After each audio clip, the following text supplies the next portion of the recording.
నేనే మధుబాలను గుర్తుపట్టారా? గుర్తుపట్టి అంటారులేండి. అంత దారుణంగా అయితే ఇంకా ఏం లేదు. కానీ మా ఆయన ఏమన్నాడంటే, ఈ మధ్య బండి తోలుతున్నావు కదా, బండికి తోలడానికి నేర్చుకొని పోతున్నావు కదా, అందుకే కర్రెగా అయిపోయినట్టున్నావి అని డౌట్ పెట్టినాడు. నా గురించి మీకు తెలిసిందే కదా, ఒక చిన్న డౌట్ పెట్టినా కూడా ఎన్నిసార్లు ఆలోచించుకుంటూ బువ్వ తినను, నీళ్ళు తాగను. అందుకోసం అనేసి ఇది ఎప్పుడో కట్ చేసి పక్కన పడేసినది సగం తింటే ఎప్పుడు అంటే ఇప్పుడు డౌట్ వస్తుంది పూసుకున్న తర్వాత దీని మీద డేట్ అయిపోయిందా ఎట్లా అనేసి. ఎలా మధు ఇలా ఉంటే ఎలా ఎలా ఉందిలేండి. 2014 2024 లెక్కలు కూడా రావు ఫ్రెండ్స్ నాకు. పూసుకున్నాను, తెల్లగైతానో కర్రగైతానో ఉన్నే మొక్క మూసిపోతుందో ఏం తెలియదు. మా ఆయన పెట్టి టెన్షన్లకు ఇవి. ఈరోజు పొద్దున ఏం జరిగింది అంటేనక, మంచిగా నిద్రపోయినాను నైటు. పొద్దున మా పాప 7 గంటలకు 6:30కు మా పాప లేచింది. ముందుగా అయితే మనం లేయాలి 6:30కు. లేచిన తర్వాత అమ్మ లెగు అనేసి అనింది. ఉండే రోజు పడుకుంటాను, 9 గంటలకు కదా పోయేది, లేస్తలే 7కో అనేసి అని దుప్పటి ఫుల్ కప్పుకొని పడుకున్నాను. అది కాక చలి పెడుతుంది కదా ఫ్రెండ్స్, అందుకోసమే అలా కప్పుకొని పడుకున్నాను. మా పాప లేచి ఇల్లు ఊడ్చి, నేను 9కి అవ్వట్లేదు మమ్మీ 8కే పోతున్నా అనింది. అప్పుడే టైం 7 అయిపోయింది. ఇంకేముంది, గబ లేచి మనం పళ్ళు తోమంది ఏ పని చెయ్యం, గ్యాస్ కాడిగా గ్యాస్ అంటే ఏం చేయము. అందుకే గబ లేచి ముందుగా బ్రష్ చేసుకొని కొద్దిసేపు ఆలోచించిన, టీ తాగుదామా టిఫిన్ చేద్దామని. టీ తాగాలి 8 అయిపోతుంది, ఎందుకు టిఫినే చేద్దాం తీ అనేసి అనుకున్నాను. కానీ టిఫిన్ ఈజీగా 10 నిమిషాల్లో ఏమైపోతుంది అంటే కనుక ఉప్మా. నిజమేగా, ఉప్మా అయితే కనుక 10 నిమిషాల్లో అయిపోతుంది కదా, ఉప్మా చేద్దాంలే అని ఆలోచించిన. నేనైతే ఉప్మా చేస్తే కనుక మా ఆయన ఎలా చూసినాడు మంచం మీద నుంచే, ఏంది ఉప్మా చేస్తావు, ఎవరు తింటారు, నాకైతే అస్సలు వద్దబ్బా అనేసి. మా పాప కూడా నాకు కూడా వద్దు మమ్మీ ఉప్మా అయితే అనింది.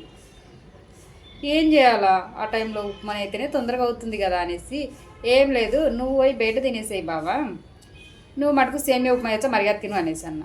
సేమియా ఉప్మా అయితే మా పాప తింటుంది, నార్మల్ ఉప్మా అయితేనే తినదు అసలు అనేసి. సర్లే సేమియా ఉప్మా అయితే 10 నిమిషాల్లోనే అయిపోతుంది కదా అనేసి మా పాపకు స్నానానికి నీళ్ళు పెట్టేసి కొంచెం కాఫీ కలుపుకొని ముందు కాఫీ అయితే తాగాను. మా ఆయన నాకు వెళ్ళి అబ్బో అనేసి అన్నాడు. ఎందుకంటే నువ్వు టీ తాగాలనేసి పిల్లకు ఉప్మా చేసి పంపిస్తానావా అనేసి.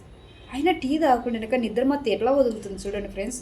దారుణంగా మాట్లాడతారు మా పాప మా ఆయన అయితే కనుక. నన్ను ఏం చేసిన మంచిగా టీ తాగేసి అప్పుడు సేమియా ఉప్మా చేసి కొంచెం చిట్లం పొడి వేసి, పప్పుల పొడి అండి, తెల్లపప్పులతో ఊరికి మిక్సీ పడతాం కదా, ఉప్పు కారం వేసి ఆ పొడి వేసి కనుక తినేసి స్నానం చేసి మా పాప రెడీ అయిపోయిన తర్వాత సర్లే ఇంకేం పనింది మనకు, మధ్యాహ్నము 1 గంటకు కదా వచ్చేది వాళ్ళు, అప్పటికల్లా వంట చేయొచ్చులే, కొద్దిసేపు బాగా నిద్రపోదాం అనుకున్నాం. మా ఆయన అప్పుడే వచ్చి నాకెళ్ళి ఇలా చూసి, కాదే నువ్వు ఈరోజు ఈ మధ్య బండికి పోతున్నావు కదా బాగా, అందుకే కర్రెగా అయిపోయినట్టున్నావు, భలే కర్రెగా కనిపిస్తున్నావు అన్నాడు నన్ను.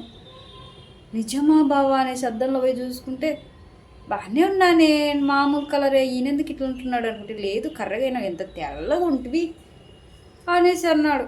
డౌట్ పెడతానే నేను స్నానం చేసి వచ్చి ఏం చేయాలా అని ఆలోచిస్తా ఉండి అట్ట ఇట్ట తిరుగుతుంటే ఎప్పుడో ఓపెన్ చేసి ఈ కవర్ కనిపించింది. కనొచ్చింది కదా పూసుకున్నాను అనేసి పూసుకున్నా. అప్పుడు వరకు డేట్ చూసి పూసుకోవాలని తెలియదు, ఇప్పుడైతే ఇంకా అనుకోని డేట్ చూస్తున్నా.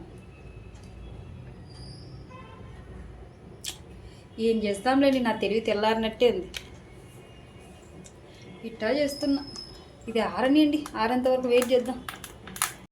పూసుకోవడం అయితే పూసుకున్నా కానీ ఆరాల కల్లా ఎంత టైం పట్టిందో చూడు ఫ్రెండ్స్.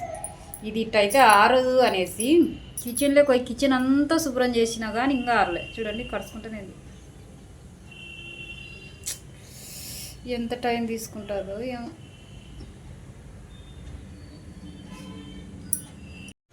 అవుట్ కూడిపోతుంది. వాతావరణం చల్లగా ఉండి అసలు చాలా టైం పట్టింది ఆర్నికి, దాదాపు అర్ధగంట జాచే పట్టింది. ఇంట్లో పనులల్లా పూర్తి చేసేసేది వేసుకొని.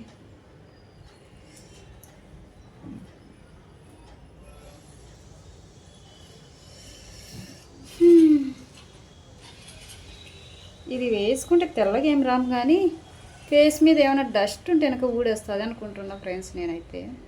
ఎందుకంటే క్రీమ్స్ ఏమైనా పూసుకుంటుంటాం కదా, ఫెయిర్ అండ్ లవ్లీలో లేక ఏదో క్రీమ్ అనేది పూసుకుంటుంటాం కదా, అదేమవుతుందంటే మనం ఎంత ఫేస్ కడిగినా కానీ అది అతుక్కపోయి ఉంటుంది. మనం ఎంత కడిగినా కానీ ఇలా వేసుకున్నప్పుడు అది ఊడి రావచ్చు అని అనుకుంటాండా. నాకేం పెద్దగా తెలియదండి.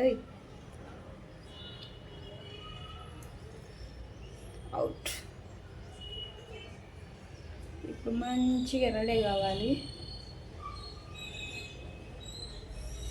మంచిగా రెడీ అంటే ఏం లేదులేండి, ఇంత బొట్టు పెట్టుకోవడం. ఇది రెడీ కావడం. మనం రెడీ కావడం అంటే ఇంకా ఏం పెద్దగా ఏం ఉండదు మనకు. ఏమో కొంచెం బాగానే ఉండాలి. ఎట్నో ఒకటలే ఫ్రెండ్స్, ఏం చేస్తాం, ఏం చేయలేదు.